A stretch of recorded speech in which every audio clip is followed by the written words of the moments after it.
Hi there, stargazers, number lovers. Welcome to our November forecast. My name's Fiona and this is my beautiful friend Amy. Together we are Stars and Cards. Separately, I'm Fiona from Mind Your Matter Healing. I work with quantum numerology and metasymbology, and Amy is an amazing astrologist. Everyone. Thanks for watching. We're just coping with internet signals at the moment, but we thought we would get together. We're trying to do monthly videos to just give people an idea of what's going on in the heavens with the astrology. I work with the number side of things, and we are in a pretty big season at the moment, so very timely to come chat to you today. We actually didn't do a video for October because October was a little bit of a shit show, and even the numbers in astrology probably explain that. So before we jump into November, I'm just going to briefly tap into October because on the numerology side of things, I work with the numbers and the cycles, and October was actually a 9 energy month, which is the end of a cycle. So if you felt last month was crazy, it really kind of was. And this is an 8 energy year, and the 8 is about amplification and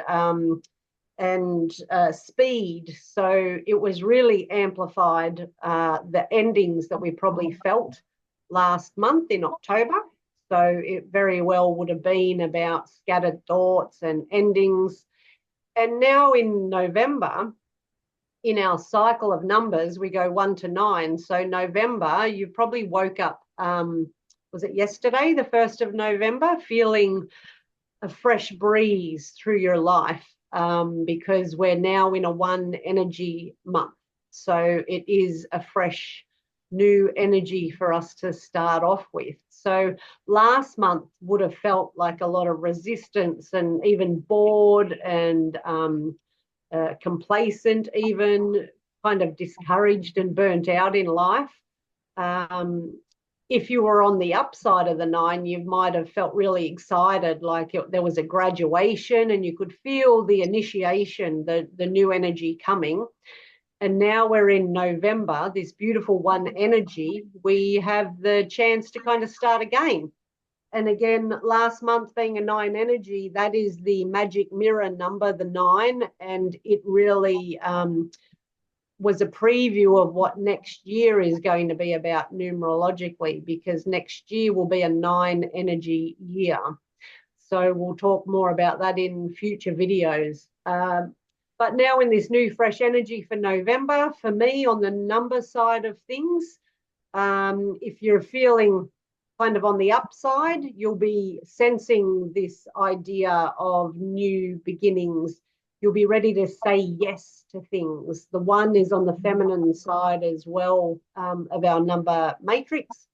It's about feeling inspired and curious, smelling the fresh potential on the wind. We're in that receiving or giving energy. We're ready to set goals. That's a big thing for November, feeling the impetus to set goals and actually start saying yes to take action. On the trickier side of things, in November, you may find yourself really attached to the past, things that you didn't complete or let go of in that last cycle. You might be feeling confused, a bit lazy, not wanting to say yes and to the new journey. You could feel a bit isolated, a bit self-centered. That's on the shadow side of the 1. Being self-focused and mindful of yourself is on the empowered side. The disempowered side is that real selfish energy. So just see how that feels in your body as you do move through the month. So on the number side of things, for me, numbers are the building blocks of the universe. And then when space and movement comes into play, numbers turn into geometry. And that's where the astrology starts to complement the numbers. So Amy, how does November feel for you when you look at the heavens? November is going to be, it's really going to, I think, what we think we've been going along doing now isn't how it's going to look towards the end of the month. And that's due to Mars entering Leo, and it's going to really start slowing down because it's going to turn retrograde on the 7th of December, and also towards the end of the month. Mercury's going to go retrograde, and there's a fair bit tied into that retrograde as well. So I think what we're doing now and how our life looks and where we want everything to go will look very different by the end of the month. I'll just share the screen so I can bring up a chart. Otherwise,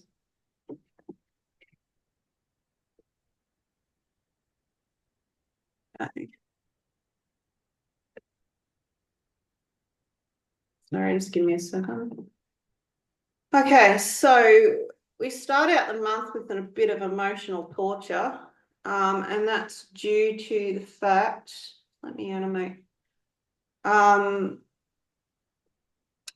due to the fact that we have a new moon in Scorpio. And whenever there's a lunation in Scorpio, and what I mean by lunation is either a new or full moon. It's never like a easy breezy walk in the park energy. It's, we're taken to the depth of our emotions, and it's those depths of our emotions that can cause a bit of chaos, and can often feel like, I sort of think of a little bit of the Tower card in the tarot with Scorpio energy. So as we can see, why won't my animate thing come up? Well, anyway, we've got a new moon down here in Scorpio. Oh, here we go. So we've got the new moon down here on Scorpio right out of the gate on the 1st. And then, there's a lot going on with this new moon, but one of the things that really sort of stand out to me that's going on with this new moon is the ruler of the new moon, and I use traditional rulership. Mars rules Scorpio, and Mars is right down here at the anaretic degree of Cancer. Mars isn't great in Cancer. I often think of Mars in Cancer as a toddler having an emotional tantrum. There's like this bit of anger in the sensitivity. And then Mars is opposing Pluto, so it's 180 degrees in Capricorn. And so it's like we're going to go to the depths of our emotions, and the depths of our emotions and what we find down there is going to create some big changes and new cycles in our life. It won't be an easy energy. To be honest, there can be some pretty major stuff happening for people at this time, but unless, you're feeling the full force of this new moon, chances are you just feel a little pissed off. Something's made you annoyed, inflammatory stuff going on in the body, and you just have to work it out. So yeah, that new moon is probably not really a pleasant way to start the month, as well as the Mars-Pluto opposition, and that Mars-Pluto opposition will sort of be active from the last couple of days until probably at least the 4th or the 5th. And then on the 4th, so I'll go to the 4th, we've got Mars down here has just entered Leo. Now, Mars is starting to really slow down at the moment, and that's due to the fact that on the 7th of December, Mars will stop at 6 degrees of Leo and then go back in the sky to 17 degrees of Cancer, and then we'll stop at 17 degrees of Cancer. Or is it 24th of February next year, and then start going forward again. So what happens when a planet goes retrograde is it'll stop. So Mars is stopping at about 6 degrees in the sky, which is about there.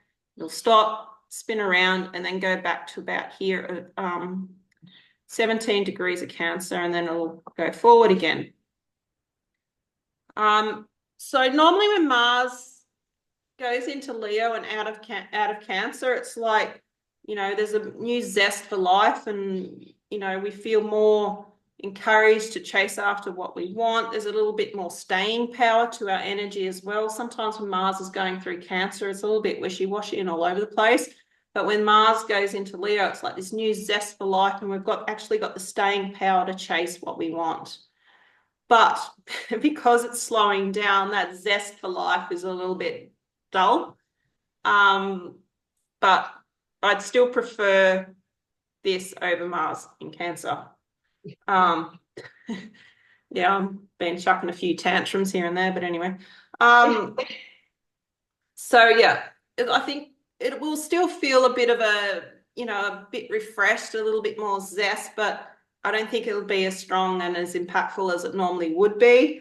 But my favorite transit on the 4th happening as well is we've got Venus opposite Pluto. So I'll just go back until that's exact.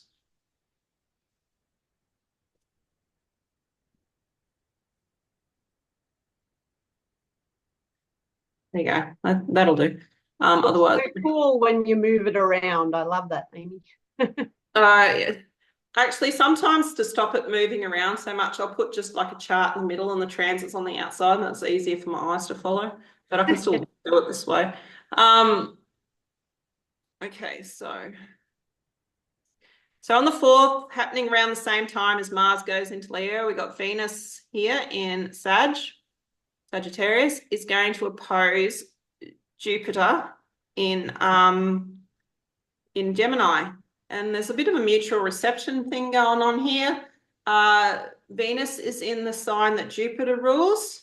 And that was Mercury. I'm getting ahead of myself. Yeah, there's reception going on here anyway. Venus is in Jupiter's sign. But like, even though this isn't probably is going to be as great as a normal Venus Jupiter connection could be, I still think it's going to be pretty good. It's going to be, one of those feel-good transits full of generosity and good cheer, a good time for socializing as well. But the problem with the opposition is there's a little bit of tension and issues there. And sometimes Venus, Jupiter, when they're not positioned the best, it can be too much of a good time. So, it could be a case of you go out, have this great time with your friends and overeat, and you come back and lie on a couch like a big fat beach whale for the rest of the night because you're so bloated. That sounds fun, actually. Yeah, so it'll still be a good time of, friends coming together, probably going on a date, having a good time, but probably overindulgence. And you could often just say somebody wants a loan of money, you could probably end up loaning more money than what you've got or can afford to do. So giving too much could be a thing as well. So is there anything interesting going on with the cards on the 4th? Yeah, so still on the 4th, hey? So today's, so the 4th is going to be on Monday. Is that right? I think. So yes, Monday, you're right. Yeah, so the 4th of November for me with the numerology that I do, so it's actually going to be a 5-4 energy on the day, complemented by the 3 of diamonds because I work with the playing cards as well. So it completely aligns with what you're saying with the planets as well, because the 5 brings in this wanderlust, this freedom and curiosity, and definitely that, as you said, the wanting to give more than what you've actually got. That's a real thing on a 5 energy day as well. So complementing that is the 3 of diamonds, and the 3 of diamonds is all about the physical world, and as you say, a little bit of play, a bit of overindulgence. The 3 brings in excitement, celebration, friends and groups, entertainment. And the diamonds is all about the physical world. So, yeah, I definitely agree with what you say there for the 4th. And things to be aware of too is that probably feeling unsupported and forgotten and clinging to the past, unworthy, that kind of energy. And also in the mind, being scattered, anxious, depressed and discouraged. But the main thing that's highlighted is this indulgence in the physical world on the 4th. So definitely get together, play, celebrate, find friends and groups, find some pleasure however you want to. If you want to call in a date, Monday's not a typical day to do it, but the stars and the numbers support it. So, yeah, I agree with that. And just be careful of indulgence and, that negative self-talk, punishing yourself as well, because that goes hand in hand. When we do sit there bloated, overfull, drunk, ate too much, partied too much or whatever, we do whip ourselves a little bit in punishment for it. So take it with the lightheartedness of the 5 as well, with that curiosity and learning and teaching. So yeah, no another 4 is, take the lessons from it. Yeah, another thing that I think of with this energy too is, I don't know, have you ever, I know I have gone out with your friends and you're like, yeah, I'll only stay for a couple and come home. I'll be home by 8 o'clock. And then the next thing you know, you're as pissed as a fart stumbling through the door. Yeah, I've been there. Yeah. Don't do that Monday. No, so if you're going to go out for 1 or 2, I don't think it'll stay at 1 or 2. You'll probably come home at 3 in the morning as pissed as a fart. Excellent. I'll bring a driver. Yeah, yeah. Or just don't expect too much of yourself the next day. Any important meetings or presentations, just stay home. Yeah, all right. The next day will be Melbourne Cup Day here in Australia, actually. So yeah, maybe get it out of your system on the Monday and you won't bet too much on the Tuesday. Yeah, well, actually, it'll probably still be a bit influential on the Melbourne Cup Day, so it's probably going to be an interesting Melbourne Cup. Oh, yeah, maybe, actually. Yeah, I think a lot of people probably be hungover for a month. Just looking at the numbers actually on Melbourne Cup Day, for me, it's a number day. It's a double 4. So Melbourne Cup Day this year, it's a 4 core energy with a 4 of diamonds supporting it. And 4 is all about stability. So, yeah, watch what you bet on Tuesday. Yeah, well, it could be a case of betting to, like, I'm like, oh, I'd be all right. I can put $10,000 on this horse, and the next thing you know, it's like, oh fuck, I shouldn't have done that. Yeah, yeah, that's right. Yeah, well, balance your hopefulness with your hoarding. And, yeah, or your sure bet's not a sure bet. Yeah, that's right. Okay. Anyway, what else do the stars say for November, Miss Amy? Okay. On the 8th, what's going to happen is, okay, around the 8th, 7th or the 8th anyway. No, it'll be the 8th. I've just got it. Go back a few hours. Okay, so on the 8th, we have Mercury enters its shadow period. Now, what I mean by that is Mercury, as we can see down here, is around 6 degrees of Sag. Just forget that ascendant. So we've got the little devil horn thing there, Mercury at 6 degrees of Sag. And what I mean by the shadow period is what's going to happen is Mercury is going to keep going this way through Sag. And it'll stop in the sky around, what was it, 22 degrees. So it'll stop in the sky at 22 degrees of Sag on the 26th of November, and then it'll back up again to 6 degrees of Sag, where it'll stop again and then start moving forward again on the, what have I got here? I think it's the 16th of September. So Mercury is going to go forward till 22 degrees of Sagittarius, stop in the sky, and this will be on the 26th. Move backwards till 6 degrees of Sagittarius, and this will be the 16th of December, and then it'll start moving forward again and then go on its merry way. So the shadow period is the part of the sky, so between 6 and 22 degrees of Sag. And Mercury will hit, because it goes forward and it goes back again and it goes forward again, it'll hit that spot 3 times. So it's really emphasizing that part of Sagittarius. And one of the things I have noticed with this retrograde is there's a mutual reception between Mercury and Jupiter. Now, what I mean by mutual reception is Mercury is in Jupiter's sign of Sagittarius, so Jupiter rules Sagittarius, and Jupiter is in Mercury's sign of Gemini, so Mercury rules Gemini. So there's this somewhat supportive interaction, and it's really tying in these two signs into the retrograde cycle. So these two signs are going to somehow work together throughout the retrograde cycle. So the Sagittarius house of your chart, as well as the Gemini part of your chart, will be sort of getting churned around and changed around with this retrograde. Now, a lot of people think that shit only hits the fan when Mercury's actually going backwards. That's not entirely true.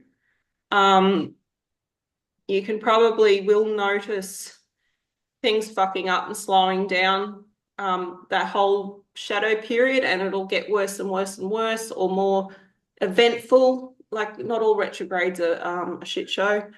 Well, they are, but it doesn't mean everything.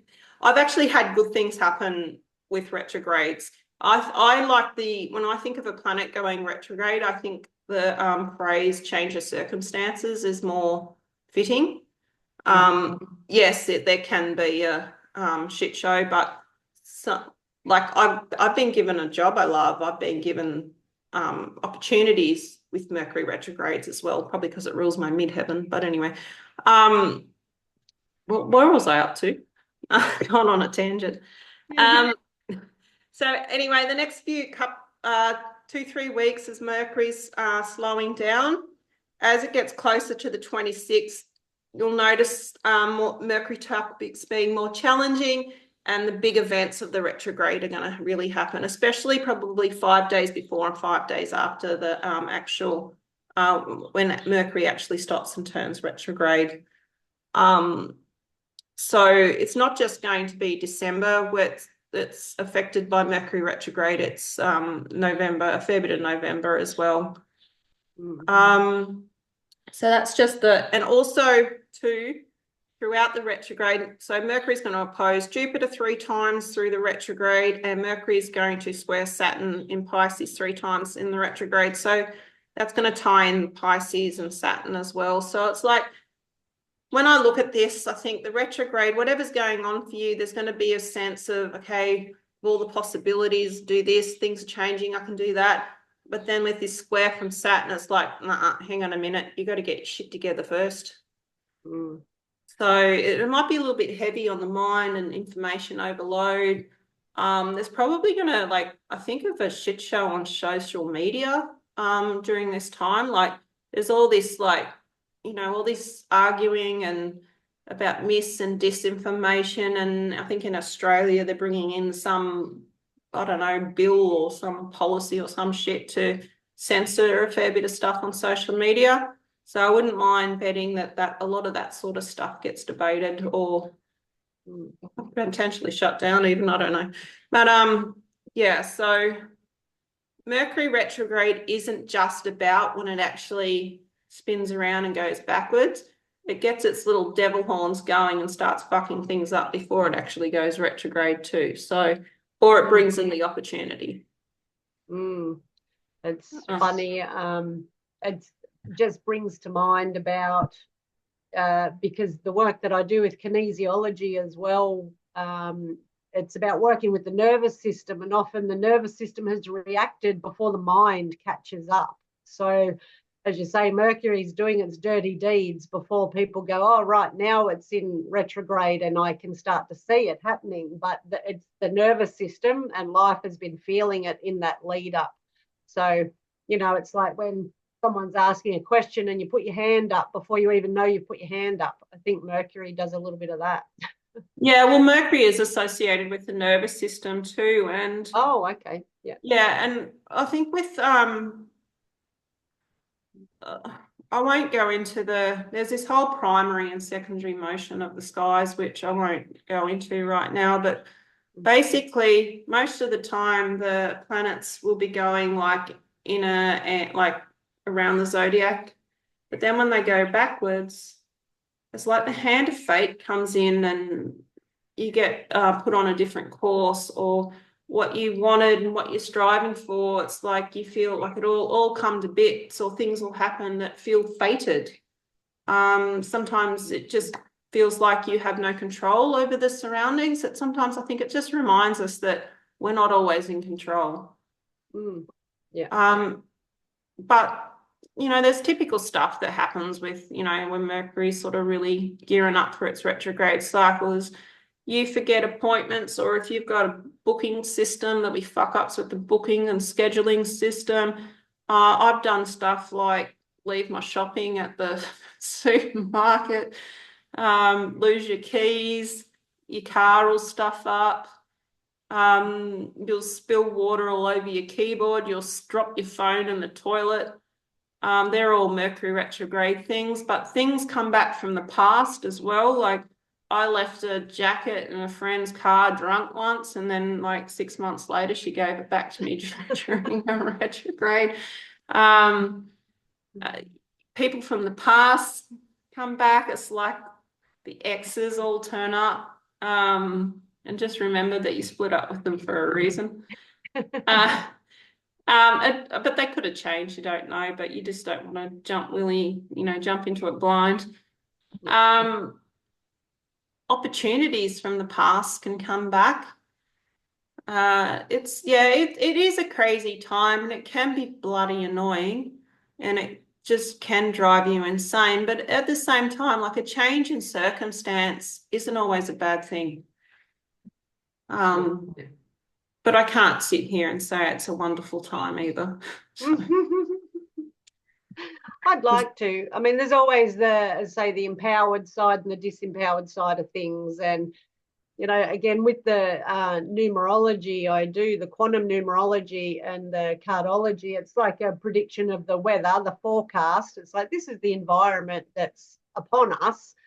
And the power comes in how you want to work with that. And as you say, sometimes with the astrology, there's always that argument of what is fated, and is there fate, is there free will, conscious choice? And the universe definitely does bring in that creative power of this is what is fated, and the choice we have is just in how we react to it and how we work with the destruction and the pieces left behind, perhaps, or how we view it anyway, whether we see it as an opportunity or as a destruction. With every outgoing, there is the universal law of vacuum, which just creates space for something new to come in. So. I think you can't control everything that happens to you in life. And I think you are kidding yourself if you do. Yeah. I think you can always choose how you respond to a situation or what energies are thrown your way. And that's if you can be conscious and aware enough to make good choices and respond instead of react, that's when the magic happens.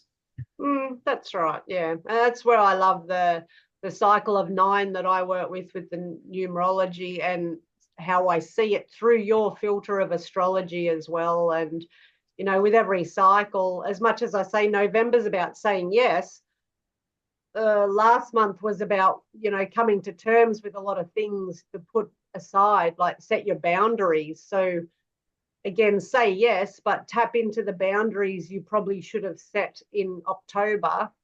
You might be saying yes to something while inherently you've already said no to the opposite. So I like that. The cycles, it's just coming around to slap us upside the face again, saying, did you learn last time? What are you going to do this time? And did you learn last time? What are you going to do this time? So I'm pretty excited with what you say, the dipping in and out with the Mercury retrograde, the tapping into Sagittarius.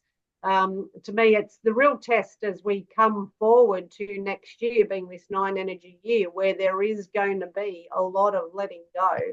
and it is always for, again, creating space for new things to come in. But I think we're really going to be opened and contracted a lot in the last part of this year, getting ready for that.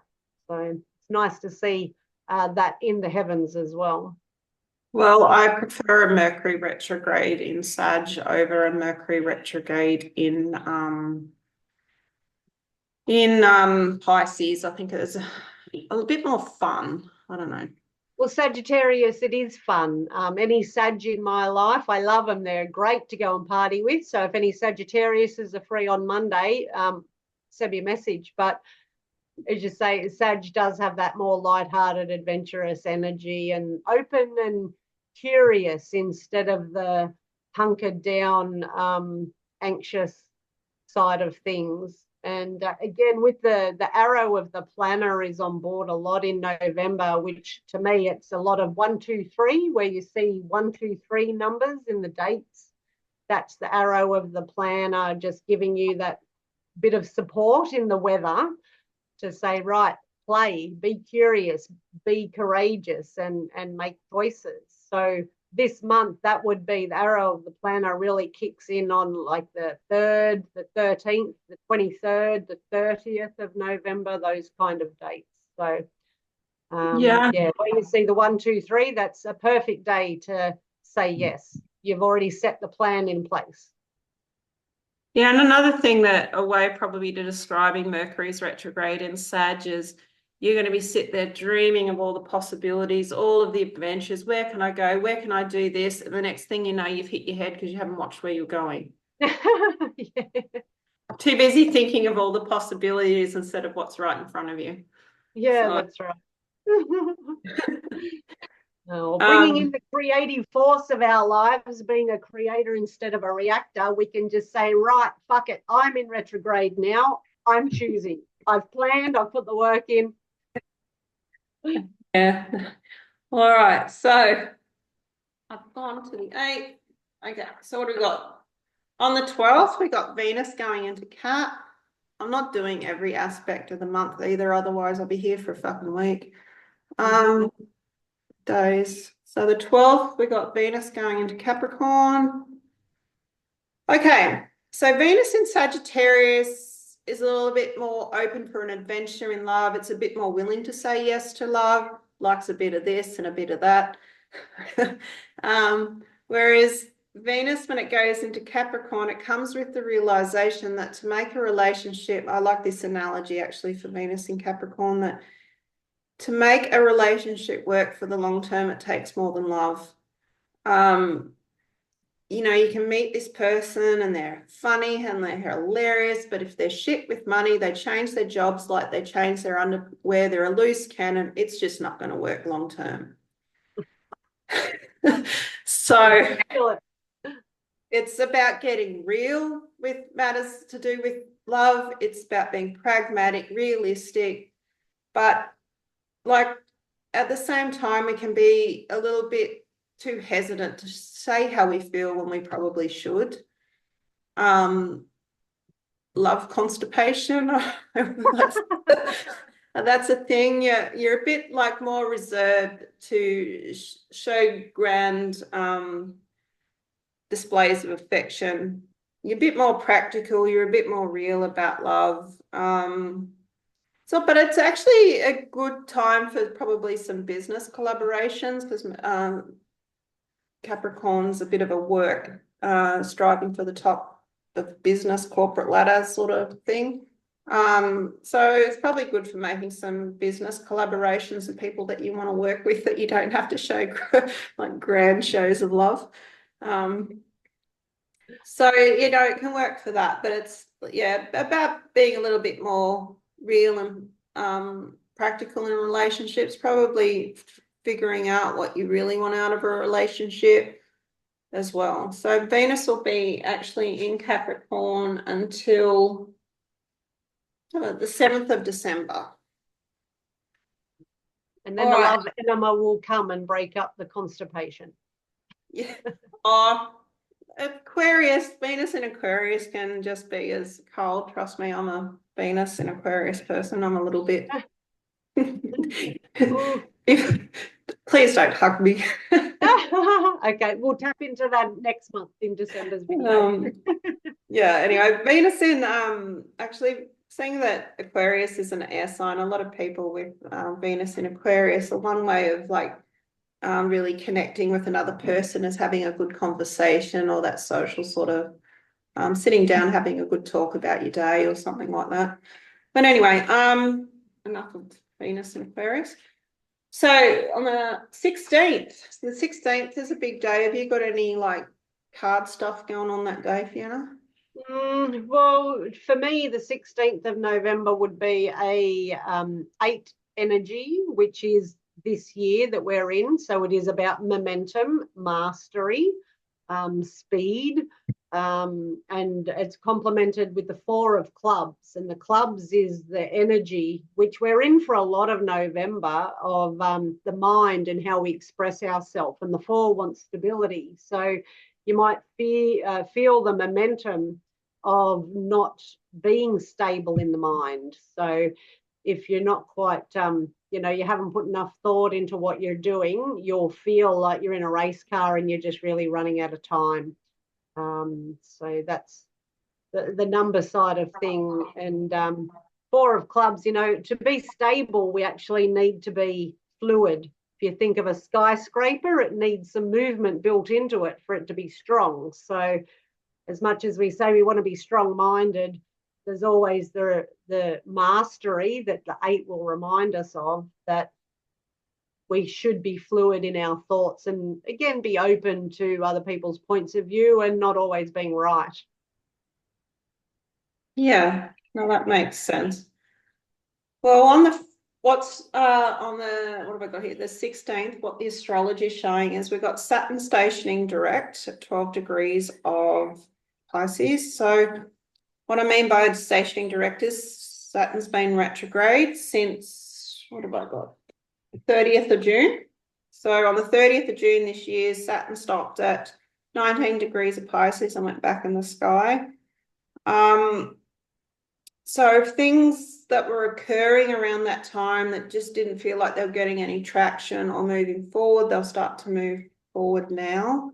So probably if you look to the Pisces wedge of your Pisces house topics of your natal chart, if those topics have felt a little bit stuck or there's been obstacles thrown your way, those obstacles will be removed and things will just flow a lot better for you. And also on the 16th is we're going to have a ripper of a full moon occurring in Taurus. So with a full moon, the sun and the moon are always in opposite parts of the sky. So the sun's down here in Scorpio and the moon's up here in Taurus. And as we can see, well, I can see, I don't know about you guys, but like Uranus, the anus planet, is at 25 degrees of Taurus and the full moon's at 24 degrees of Taurus. So this comes with a bit of a chaotic wild card energy. It's really hard to say what Uranus is going to do to you, but I can guarantee there'll be shocks and surprises and twists and turns and sudden events and sudden changes of hearts. It'll be a bit jarring probably. And also the ruler of this full moon is Venus. Venus rules Taurus and it's down here in Cap. So the Capricorn house, your chart's going to be involved too. And what I kind of find interesting is they're forming a trine to Pluto, who's at the very end degrees of Capricorn. So it's like this full moon is going to highlight something like a big ending in the Capricorn house as well of your chart. Pluto's been transforming, fucking up and changing things in Capricorn, and it's like this is one of the big last hurrah before it leaves Capricorn. So yeah, this full moon is really going to pull in that Capricorn house of your chart, and with Saturn stationing direct as well, it's just going to, the whole full moon is just going to highlight something, and there's just going to be a big hurrah, last hurrah and shift of gears. It's probably a little bit less emotionally upsetting than this Scorpio new moon that we just had, but I think it's just as equally impactful, but for different reasons. Yeah, so it's going to be a bit of a chaotic, jarring energy. I think we're not going to be sleeping great. You're just going to be on edge a bit, and it's just things are just going to come up, and then you're just going to go, oh shit. But depending on how your chart's actually configured, sometimes sudden events can be a good thing as well. So, not everyone's going to get hammered, but there will be some surprising twists and turns going on anyway, I can say that. And then we've got the full moon, and then on the 20th, we have I stopped it without getting rid of my drawings. Hang on. There we go. Okay. On the 20th, we have Pluto entering Aquarius. So I was like, not long. This all ties into this full moon as well. So whatever's been going on in your life, in the Capricorn part of your chart since 2008, the big transitions and transformations, it's like it's coming to when you burst a pimple. It'll all come to a head, and or whatever you've sort of been working on with Pluto transits the last couple of years, it'll just sort of come to a head, and anyway, enough about pimple popping.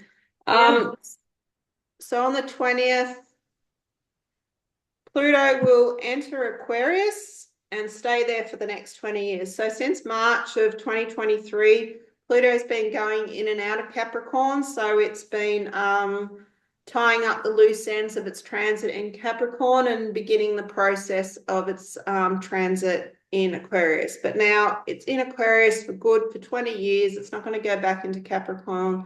So the Pluto in Aquarius is going to get real. And if you've got any planets or sensitive points at sort of 0 degrees to 2 degrees of Aquarius, you've probably been really feeling this the last couple of years. I know I have. So Pluto's in Aquarius for good now, or not for good, for 20 years. And then on the 22nd, the Sun enters Sagittarius. Even though Mercury's just gone retrograde in Sagittarius, I still think it'll be a light enough energy. I mean, I'd rather the Sun in Sagittarius and Scorpio. I think I'd rather any planet in Sagittarius and Scorpio, to be honest. It's a little bit lighter to deal with, I think.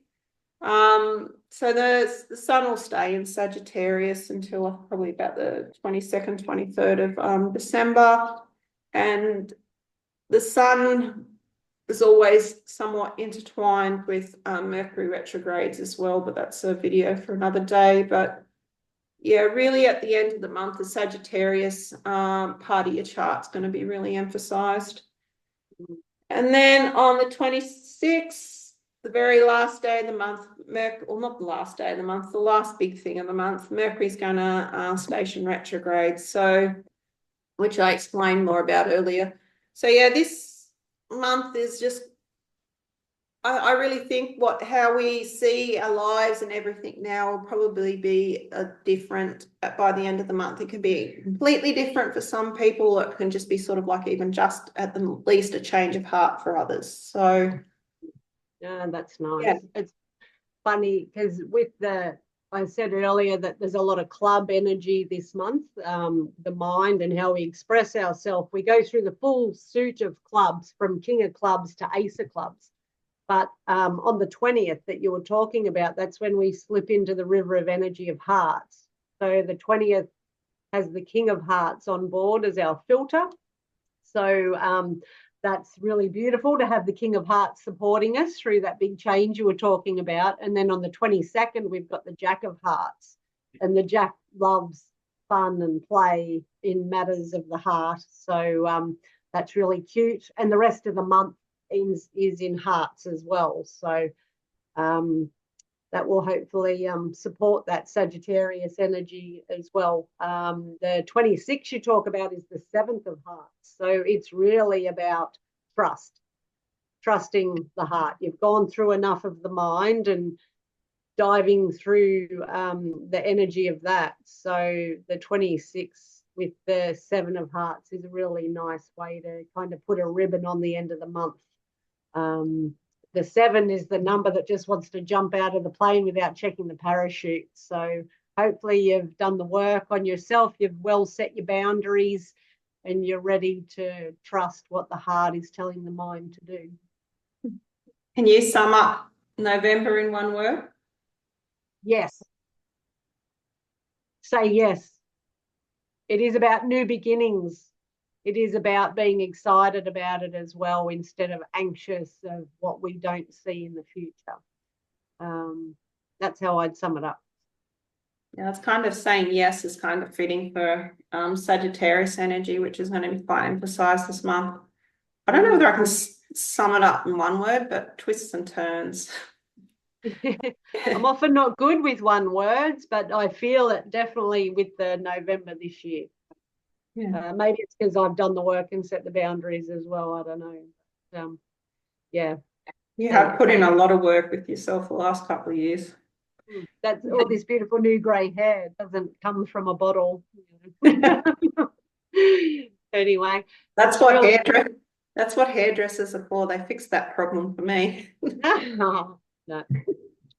I've definitely been working through matters of the gut this last few months, as well as in the microbiome of the gut and how it's more of a brain than this part is, and working on gut health. That's a huge thing. Tapping into the later years in my life and working with the mind.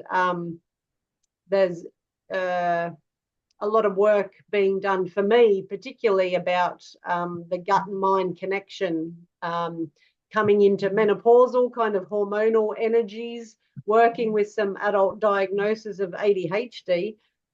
There's some cool things that I'm working on with brain integration for kids with ADHD and adults, and the whole hormone aspect with gut health. So I'll tap into more of that through my own work with Mind Your Matter Healing, which, if anyone's curious, because I have gone quiet on social media because it is something I'm pulling away from myself a little bit.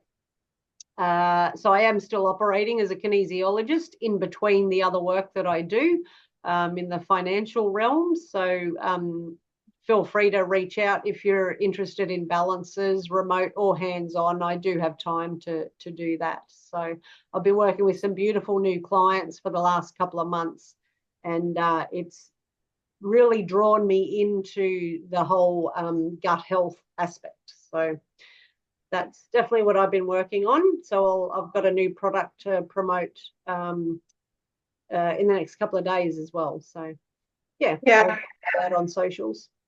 Fiona is a great kinesiologist. I've seen her myself. And do you do them online? These sessions online as well? Yeah. Yeah, I've got clients all over the world, online sessions, because a lot of the kinesiology I do, it's not just the old applied physiological kinesiology. It has a lot to do with psychology. Beautiful sessions are held online with people all over the world. So easy to do. And I myself have worked with you, Amy, and sending plenty of people your way to read their charts. It's just a really nice way to gain some stability and help answer the questions, why the fuck is this happening to me and why now? I like that. Yeah, one of the things that I love about astrology, it's so good at telling you what time it is in your life. Like, it's, if you can really understand the cycles of life and work with it, your life just flows so much easier. But sometimes when we realize that we're in a cycle where things are a little bit harder, it can be hard to accept that. But I find if you can get into a place of acceptance and just be willing to even work with the harder cycles of life, they will flow a lot easier as well. So yeah, that's just one of the things I love about astrology. It really teaches you how to work with life cycles, and then your life just flows a bit easier. Yeah. So, We can get well, very hypnotic in today's modern world and disassociated. Hence, one of the reasons I'm pulling back from social media. I've actually got a mild hypnosis recording that I can send to people to help break the scrolling addiction, which has been a big issue people have come to me with lately. that's a dopamine thing, isn't it? Like it gives It you is. like, It's the yeah. absolutely with every refresh of the screen, it's another dopamine hit, and then you put your phone down and you run out of dopamine, which humans get addicted to. So that's why I've now got this hypnotic script that I can send to people to run themselves through, which I've is heard, really cool. But the breaking of cycles, as you say, that's what snaps us out of this mild hypnosis we walk around in nowadays. yeah, I've heard that or read too that some people will do like a 14, not a 14, like a 3-day water fast or something, and that will actually reboot your dopamine as well. I mean, I'm not a doctor, so please don't listen to me too much, but do your own research. But yeah, fasting, I've heard people use that as a tool for like a dopamine reset as well. Yep. But yeah, but anyway, I better skedaddle. So We've yacked enough. Thank you, anyone who's sitting through and watching the video with us. Feel free to reach out and send either of us a message for more information. yeah. If you want Amy to do your chart. Yeah, I've got a special going at the moment. Like I'll do your whole 2025 and break it all down for you for $100. So yeah, Sweet. that can be in person or on Zoom. And if it's on Zoom, you get a copy of the recording. And if it's in person, you record it yourself, because chances are if I had to record it, I'd fuck it up. So yeah. All right. Beautiful. Thanks, Ames. Thanks. Bye.